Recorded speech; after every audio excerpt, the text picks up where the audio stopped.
What's the relationship between COVID-19, your family portrait, and a time capsule? Well, that's what I'm here to answer. And I'm going to propose to you at a year when most people are saying it's a year that I cannot wait to forget. Maybe this is actually the year to remember. I'm Mr. Bill of Ramsey Portrait Art, and I help moms commemorate their family's history through artistic portraits that they hang on their walls. If you've ever heard me talk about the family portrait, you've probably heard me talk about the warmth that it brings to your home. That as guests come into your home, they see them hanging there. It's always a conversation piece. It's something more warm and inviting than maybe just a piece of artwork that you picked up somewhere.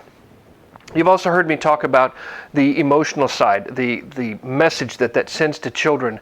I believe that subconsciously when a child grows up in a home and they see portraits on the walls of themselves with their family, I think it communicates a strong message of you are wanted, you belong, and these are the people, the tribe that you belong to, that love you. But you've also heard me talk about the historical side of having family portraits made, and it's more than just the what did we look like at that time in life. I would argue that every family portrait is actually a time capsule. Here's what I mean. If you were to walk into our home right now, in our stairwell, there's a collection of wall portraits of our family and some of individuals of our kids, and then just the kids together. They're from the Outer Banks, North Carolina in 2008. Now, if you were to look at them, what you would see is my teenage children, one of whom is larger than me now, as a much smaller boy, and these three teens are much littler. You'd also see me, much skinnier. You'd see my beautiful wife, much exactly the same except for shorter hair.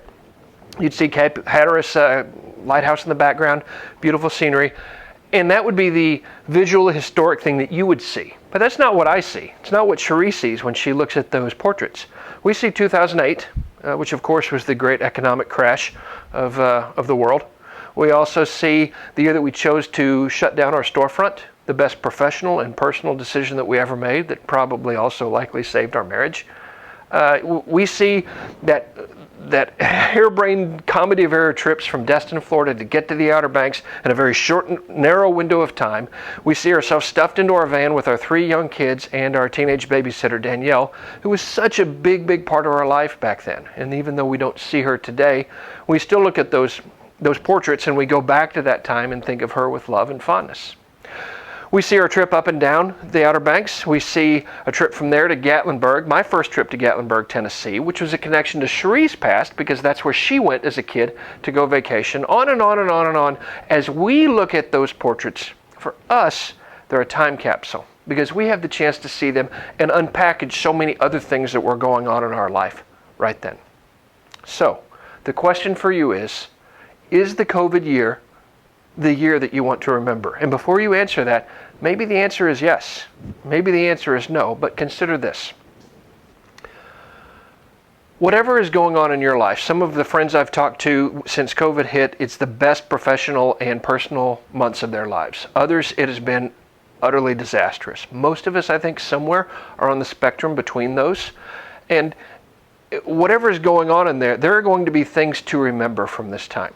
So when I look back at COVID-19, the year 2020, after I create our family portrait this summer, which I'm going to do in Seaside, Florida, after I create that, I'm going to look back on that time capsule, and here's what I'm going to remember. I remember the time when my kids got out of school a few months early because they had to. I'm going to remember the extra time that I had with them, particularly in my high school senior's last year in high school, the extra time I got with him. I remember the extra time that I spent in the kitchen teaching my kids how to cook. I remember this high school senior that didn't get to go walk in his graduation ceremony. And instead, he started the next phase of his life, which is not college. He started that before most of his buddies even left high school. I'm going to remember my middle child, whose soccer team won the chance to go to national championships in Denver, Colorado. And then it was canceled because of COVID. I'll remember my beautiful baby daughter who finished her last year of junior high right before she went into high school. I remember my wife, and she had these audacious business goals at her work that she's going to crush. I remember for me personally, it'll be the year when a writing project I've worked on for the last 10 years finally comes to see the light of day. So, the question is, in a year when most people want to forget, what do you want to remember? Because for all of us, I think there are things that we have learned and we have grown from. For me, I can look back at some of the darkest phases of my life, particularly when I read my journals, and I remember how horribly dark they were. that kid almost felt like a stranger because I'd forgotten how bad it was at the time. And I don't know if you're like me, but I forgot, I think, because I grew so much personally in my relationships and my circumstances because of those bad times. It created such a change in my life, I forgot how bad they were. And no matter how good or how bad this season is of COVID, I hope that one day we do all look back and say, those really were part of the good old days. So let me encourage you, please consider creating a family portrait. Have a friend do it for you, have a family member do it for you, hire a professional. Obviously, if I have the chance to create that for you, that would be my privilege. But whatever you do, consider having your family portrait made and have it printed. Because unlike traditional time capsules that get buried, what happens to them? They're forgotten. This is a time capsule you're going to put on your wall so that you can always reference back to who were we at that time. The memories that you and your kids attach to that are the entirety of that time capsule. Because remember, when we create family portraits, we're not creating them for ourselves. We're creating them for our children and for our grandchildren and their grandchildren. It's our family legacy that we're leaving behind. So, if you happen to be going to the beach this summer, we will be there July 19th through 31st, 2020.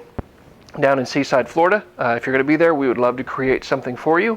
If you're going to be down in the Seaside, Destin area, not during those dates, email me. We frequently have clients that email us and say, I would love to have this family portrait made, but they're not during your dates. Can you get down there? Usually the answer is yes. So if you're going to be there, let us know. If you would like a portrait created in Arkansas, where we photograph so often, I'll be there. Or here in North Georgia, where we live, obviously, we'll be here. Whatever the case, thank you and God bless you. Create a time capsule and a family heirloom portrait for your kids and your kids and your kids' kids to enjoy. Thank you. God bless you. I'm Mr. Bill from Ramsey Portrait Art.